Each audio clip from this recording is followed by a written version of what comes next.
But moving on now, and want to go to matters, and it has now emerged that it is the 2013-2014 audited and approved budget that Treasury has been sharing to the Equalization Fund for the last 3 years. The Commission's chair, Dr. Jane Kirangai, says it is that paltry 0.5%, which is an equivalent of 963 million shillings, that has been going to counties, which some stakeholders termed as a drop in the ocean, which clearly fails to address the issue of marginalization. However, in a shocking revelation, Makueni Senator Mutula Kilonzo Jr. says reports indicate that the Equalization Fund Board spent 569 million shillings.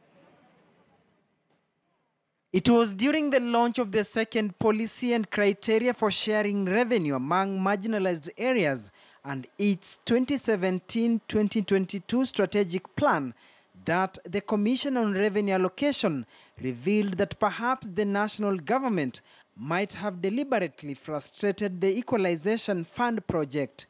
The fund was to help marginalized counties keep up with the rest.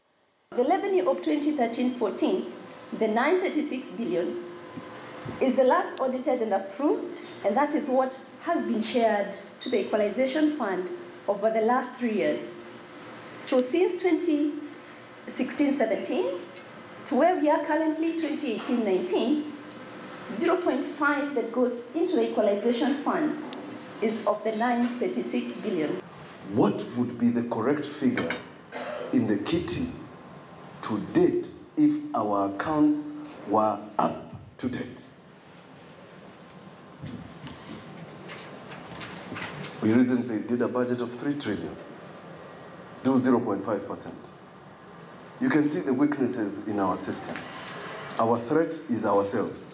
But even as the Commission explained why there is need to pay attention to issues of equalization, the issue of misallocation and misuse of resources by the Equalization Fund Board also came to the fore.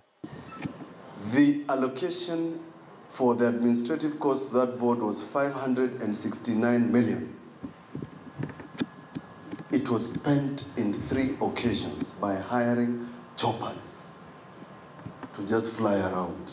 Sessional paper number 10 of 1965 must remain and will continue to remain the monster of marginalization in Kenya. When we talk about marginalization, we thought it was supposed to be, we get it right. If you read the Constitution, it actually talks about marginalized areas, and you underline the marginalized areas. It doesn't talk about counties. It doesn't talk about wards.